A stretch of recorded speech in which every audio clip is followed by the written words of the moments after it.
Hello बच्चों, एक बार सभी का स्वागत है। मासिक टेस्ट 2024-25 का पेपर माह नवंबर 2024, कक्षा 10, विषय गणित।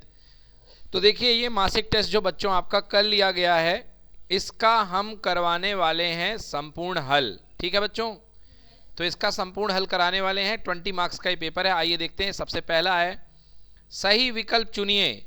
पहला सवाल, कोण थीटा वाले त्रिज्या खंड के संगत चाप की लंबाई। सीधा फॉर्मूला बताइए, सही जवाब क्या है? ए ऑप्शन है। आपको बताया गया था कि अगर आपके पास थीटा त्रिज्या खंड बन रहा है तो थीटा त्रिज्या खंड पर जो चाप की लंबाई बनेगी एल का सूत्र था 2 पाई आर गुणे थीटा बटे 360। तो इसका सही आंसर है ए। एक कीप यानी फनल, कीप यानी फनल जानते हैं बच्चे आप लोग क्या कहते हैं? कुप्पी। क्या होता है? कुप्पी। तेल भरते हैं ना कुप्पी से। तो ये जो कुप्पी होती है बेटा, ये किसका एग्जाम्पल है बताइए? इसका ऊपरी भाग क्या है? शंकु। इसका ऊपरी भाग क्या है? शंकु है। और नीचे वाला भाग क्या है? बेलन। तो इसका सही उत्तर क्या है? एक शंकु और बेलन। सही जवाब होगा ए। सही जवाब क्या होगा? ए। चलिए, एक वृत्तीय क्षेत्र का वह भाग जो दो त्रिज्याओं और संगत चाप से घिरा हो, उससे वृत्त का क्या कहते हैं बताइए? वृत्तखंड या त्रिज्याखंड? हाँ, इसका सही जवाब है बेटा त्रिज्याखंड। तो बेटा ये जो कहलाता है, इसका सही उत्तर है त्रिज्याखंड। क्या नाम बेटा इसका? देखो, क्योंकि लिखा है दो त्रिज्याओं और संगत चाप, तो बेटा ये देखो कैसा होगा। दो त्रिज्या हैं और ये संगत चाप है, तो ये जो क्षेत्रफल होगा बेटा, इसको कहलाएंगे त्रिज्याखंड। क्या कहलाएगा बेटा? जी हाँ बेटा, तो ये त्रिज्याखंड कहलाता है। सो दिस इज कॉल्ड त्रिज्याखंड। ठीक है बच्चों, चलिए अगला देखिए। एक वृत्तीय क्षेत्र का वह भाग जो एक जीवा और संगत चाप। तो बेटा ये जीवा जो होती है वृत्त के दो बिंदु को जोड़ने वाली रेखा, और ये चाप है, तो जीवा और चाप के बीच का भाग क्या कहलाता है बच्चों? वृत्तखंड। क्या कहलाता है? जी हाँ, तो जीवा और चाप के बीच का भाग वृत्तखंड कहलाता है। तो पहला पॉइंट भी हो गया, दूसरा पॉइंट भी हो गया। अगला क्वेश्चन, सत्य असत्य परिणाम को वृत्त के, बोलिए समझ में आ गया ना? दूसरे का उत्तर क्या लिखेंगे? जी हाँ, दूसरे का उत्तर है वृत्तखंड। चलिए, सत्य असत्य। वृत्त के त्रिज्या खंड का क्षेत्रफल पाई आर स्क्वायर इंटू थीटा बटे 360 होता है, जहां आर वृत्त की त्रिज्या और थीटा केंद्र पर आंतरिक कोण है। बोलो सत्य की असत्य है? तो ये बिल्कुल सत्य है। क्या है ये? बिल्कुल, क्योंकि त्रिज्या खंड का क्षेत्रफल पूछा है, ये वाला जो बना था। क्या होता है क्षेत्रफल? पाई आर स्क्वायर थीटा गुणे अपॉन 360। ठीक है, ये हो गया। अगला सवाल, अर्धगोले का संपूर्ण पृष्ठ कितना होता है? 3 पाई आर स्क्वायर। बताइए सही है कि गलत है? ये अर्धगोला है। क्या है ये? तो अर्धगोले का संपूर्ण पृष्ठ कितना होता है? 3 पाई आर स्क्वायर। देखो, मैंने बताया था आपको जब पढ़ाया था कि अर्धगोले में दो पृष्ठ हुआ करते हैं। एक होता है इसका वक्र पृष्ठ और एक होता है इसका नीचे वाला पृष्ठ, है ना? तो नीचे वाला पृष्ठ क्या होता है? वृत्तीय होता है। तो वृत्तीय का क्या हो जाएगा? पाई आर स्क्वायर। और ऊपर वक्र पृष्ठ है, कितना होगा? 2 पाई। तो टोटल जोड़ दोगे तो कितना आएगा? 3 पाई आर स्क्वायर। तो ये सत्य है कि असत्य है? ये भी क्या है? सत्य है। तो नोट करिए, एक शब्द में उत्तर दीजिए।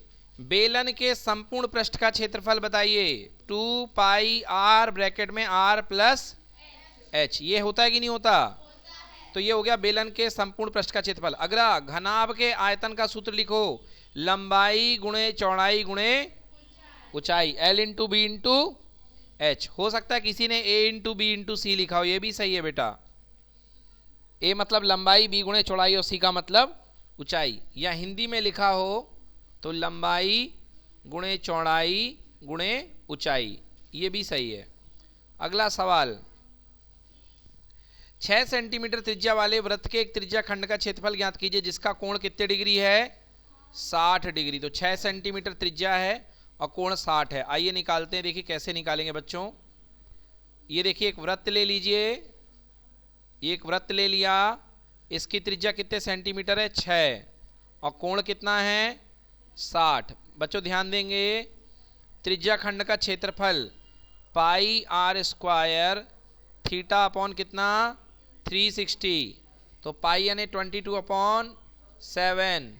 आर का स्क्वायर मतलब 6 गुणे 6, थीटा मतलब कितने डिग्री 60, और ये कितना 360, 60 से 360 कितने बार कैंसिल 6 बार, 6 से 6 कैंसिल। क्लियर हुआ कि नहीं हुआ? तो हो गया कितना 22 गुणे 6 बटा 7। क्लियर है? देख लो पाई की वैल्यू तो जो मानो वो रख लो, इन्होंने बोला नहीं है। तो 22 गुणे 6, 6 दूने 12, 132 बटे 7। और क्षेत्रफल है तो क्षेत्रफल की इकाई क्या होगी सेंटीमीटर स्क्वायर, वर्ग सेंटीमीटर या सेंटीमीटर वर्ग भी लिख सकते हो। क्लियर? चलिए भाग दे दीजिए, 132 में 7 का भाग दे दीजिए, 7 एकम 7, यहाँ पे 6 बज गया, 7 8 56, 6 बज गया, दशमलव लगाओ 0 8। उत्तर है बेटा 18.8 सेंटीमीटर स्क्वायर। आया है यही? बिल्कुल सही। हाँ बताइए। कोई अगर यहां तक भी करके आया है तो भी उसको 2 में से 2 अंक, पूरे अंक कितने का है? हाँ 3 का है तो 3 में से 3 मिलेंगे। बिल्कुल सही। हाँ अगर यहां तक भी किसी ने किया है तो 3 में से 3 दे दीजिए। 132 बटे 7 उत्तर है, 132 बटे 7। क्लियर है? कोई डाउट है?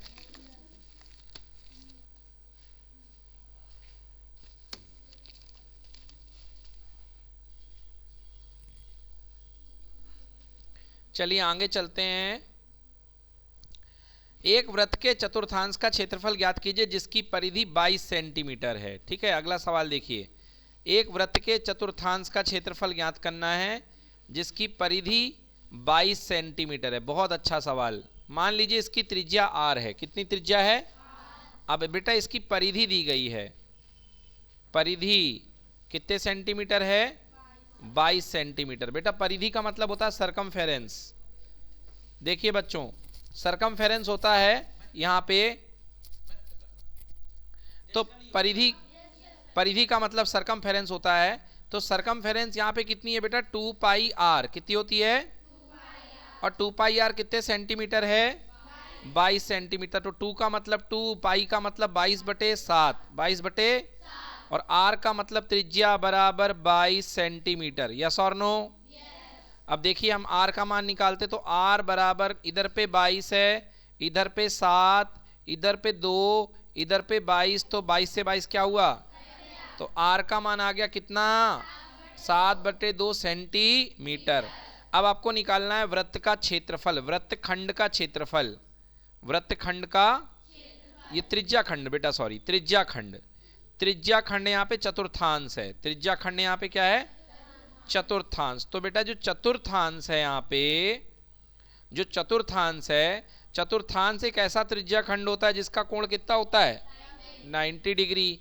तो पाई आर स्क्वायर, थीटा की जगह 90/360। ठीक है? पाई का मान बोलो 22 बटे, और यहाँ पे आएगा 7 बटे 2 का होल स्क्वायर, और 9 चौके 36, तो कितने बार गया? 4 बार। कितने बार? चलो हल कर दें। ऊपर 22 बटे 7, 7 एक बार, 7 2 बार, 2 एक बार, 2 2 बार, और 1 बटे 4। बोलो एक 7 से दूसरा 7, 2 से कितने बार? 11 बार। तो 11 गुणे 7 ऊपर कितना, और 4 गुणे 2 नीचे कितना, और क्षेत्रफल है तो क्या आएगा? Centimetre square. यही आया है? बिल्कुल सही। 3 में से 3। तो परिधि से पहले त्रिज्या निकालो, और त्रिज्या निकालने के बाद फिर आपको चतुर्थांश का क्षेत्रफल।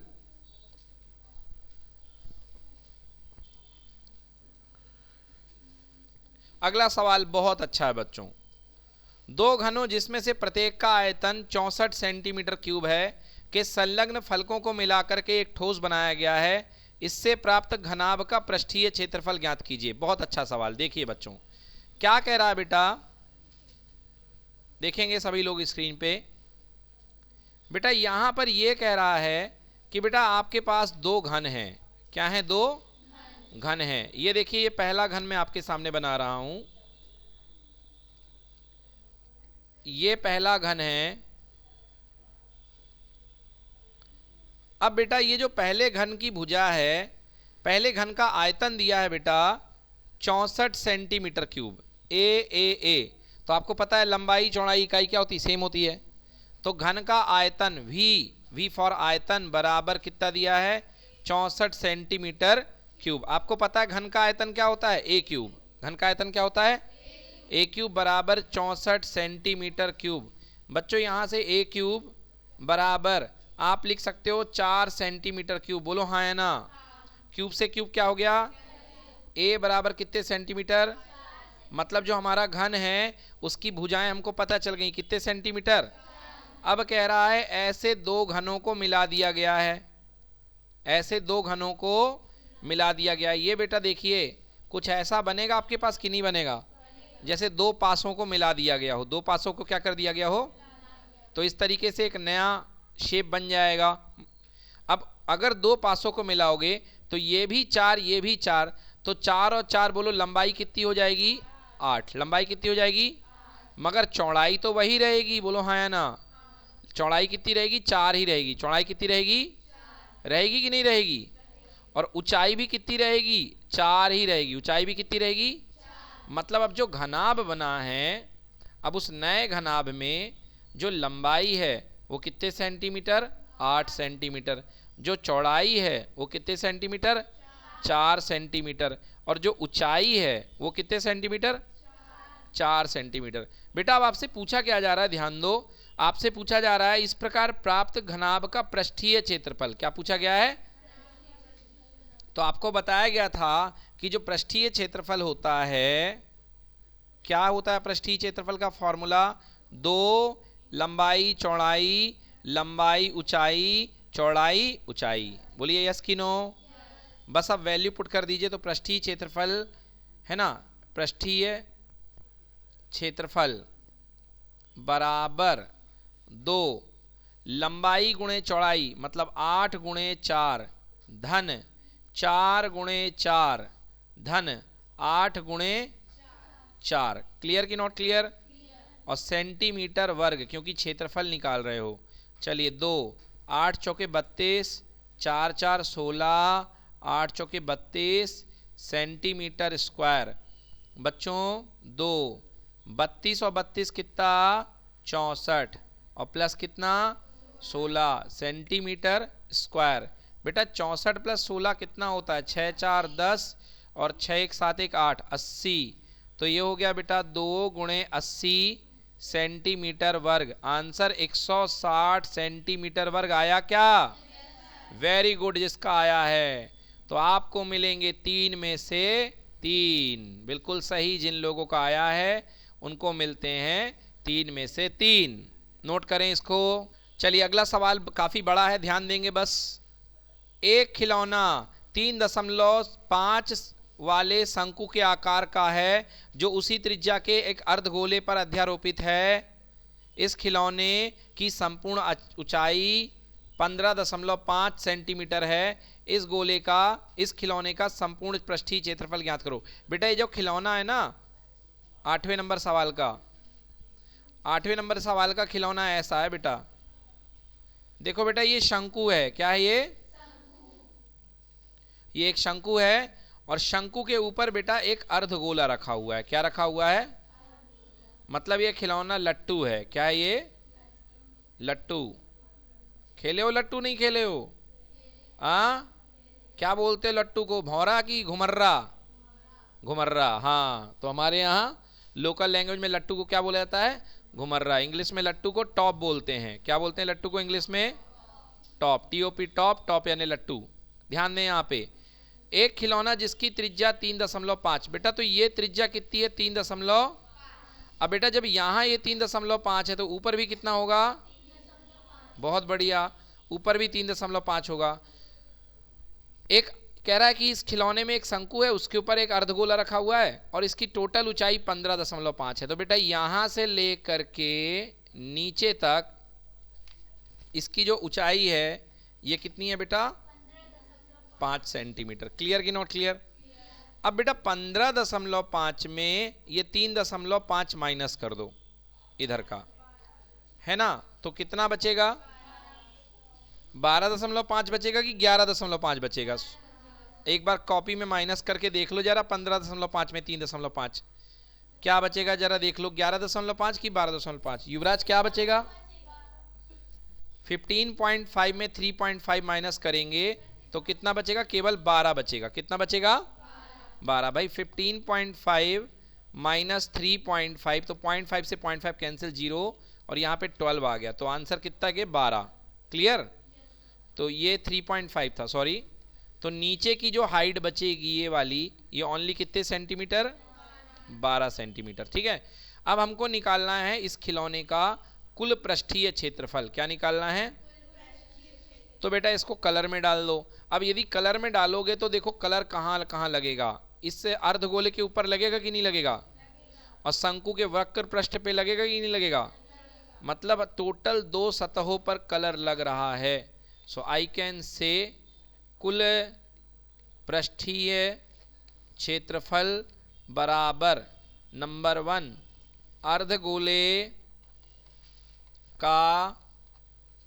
अर्धगोले का वक्र पृष्ठीय क्षेत्रफल, बोलो हाँ या ना, प्लस शंकु का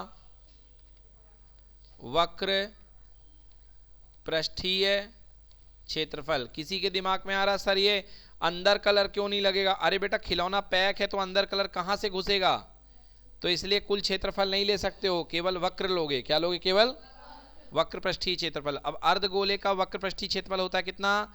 2 पाई आर स्क्वायर, और शंकु का होता है पाई आर एल। क्लियर? शंकु का होता है पाई आर एल। चलिए, तो यहाँ से बेटा अब सबसे पहले दिक्कत हमको ये है कि हमको एल निकालना है। पाई और आर कॉमन है, कॉमन है कि नहीं है? क्या बच गया अंदर? 2r और प्लस कितना? एल। अब हमको एल निकालना है। चलिए हम एल निकालते हैं। तो एल निकालने के लिए हम यहाँ पे थोड़ा कर लेते हैं कैलकुलेशन। देखिए शंकु की हाइट आपको दी गई है 12, कितनी दी गई है? और त्रिज्या दी गई है 3.5। तो ये जो निकलेगी, ये जो इसका हाइपोटेनस निकलेगा या कर्ण निकलेगा, वो होगी इसकी क्या? तिर्यक ऊंचाई। क्या होगी इसकी? एल। तो चलिए लिखता हूं मैं पाइथागोरस थ्योरम से, एल का स्क्वायर बराबर 12 का स्क्वायर प्लस 3.5 का स्क्वायर। कहो हाँ या ना? 12 का स्क्वायर 144 प्लस 3.5 को मैं 35/10 लिख सकता हूं, और 35/10 का क्या? Whole square. तो 144 प्लस 35 का स्क्वायर। बेटा 35 के स्क्वायर की मैंने ट्रिक क्या बताई थी? पहले 5 का स्क्वायर कर दो, क्या लिख दो? 25। फिर 3 से एक ज़्यादा नंबर ले लो, 4। 3 चौके 12। तो 35 का स्क्वायर कितना आएगा बेटा? 1225। और नीचे 10 का स्क्वायर कितना? 100। कितना हो गया 10 का स्क्वायर?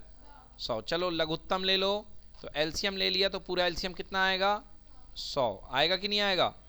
और 100 का गुणा हो जाएगा 144 में, तो बन गया 14,400। 14,000 प्लस 1225 प्लस 1200 जोड़ दो बेटा, ये बन जाएगा 15,625 बटे कितना? बराबर एल का स्क्वायर। क्लियर कि नॉट क्लियर? अब बेटा स्क्वायर हटेगा तो रूट लगेगा, लगेगा कि नहीं लगेगा? तो क्या आया है अपना पास? एल का स्क्वायर आया है 15,625 बटे 100। तो स्क्वायर हटाओ तो रूट लग जाएगा, तो अंडर रूट 15,625 बटे 100। क्लियर? चलो देखो बेटा 15,625 किसका रूट होता है? 125 का, और 100 का रूट कितना होता है? 10। तो कितना आ गया? 12.5 सेंटीमीटर। तो बेटा हमारे पास आ गई 12.5 सेंटीमीटर। तो चलो पाई का मान 22/7। त्रिज्या कितनी है बेटा? 3.5। कितनी त्रिज्या? 3.5 को थोड़ा हल कर लो। 3.5 मतलब 35/10। 35/2 से 5 से काटो 2 बार, 5 से काटो 7 बार, यानी त्रिज्या का मान है 7/2। कितना? 7/2। उधर पे 2 गुणे 7/2 और प्लस एल का मान आ चुका है 12.5। 2 से 2 क्या हो गया? कैंसिल हो गया। 7 से 7 क्या हो गया? 2 से कितने बार? तो इधर बचा 11, और इधर पे 12.5 में 7 जोड़ दोगे तो कितना आएगा? 19.5। कितना आएगा? ठीक है, क्लियर कि नॉट क्लियर? अब इसका गुणा कर लो बेटा, जो आंसर आएगा उसमें क्या लगा दो? Centimetre square. यही आपका आंसर बनेगा। क्लियर है? नोट कर लीजिए, तो जिसका यहाँ तक आ गया है, जिस ऐसा आया है तो सही है उसका आंसर। बिल्कुल, ये सवाल 3 नंबर का है, ठीक है, नोट कर लें। तो ये 3 नंबर का सवाल, इसको हल करके दिखा दूं क्या? चलो हल कर देता हूं बेटा। 11 गुणे ये 195/10 हो जाएगा। अब 11 को गुणा 195 पे करो, 11 पचे 55 है ना, 11 पच 55 आ गया। 195 गुणे 11 कर दो, चलो आराम से कर देते हैं। तो 195 इधर पे 5 9 1 5 9 5 14 की 4 हासिल आ गई 1 9 1 10 11 की 1 1 1 2 2145/10 मतलब कि 214.5 सेंटीमीटर स्क्वायर। ये जिसका आया बिल्कुल सही है। जो आधा किया है जिन लोगों ने 12.5 निकाला है, मगर ये फॉर्मूला नहीं लगाया क्या ये वाला? हाँ, तो बेटा उनको 1 नंबर मिलेगा। जिन्होंने केवल तिर्यक ऊंचाई निकाली है उनको केवल 1 नंबर मिलेगा। जिन्होंने तिर्यक ऊंचाई निकाली है और जिन्होंने क्षेत्रफल भी निकाला है, फार्मूला लगाया है, 2 नंबर। और जिनका आंसर पूरा शुद्धता तक आ गया उनको 3 नंबर। इस तरीके से आपको अंक दिए जाते हैं।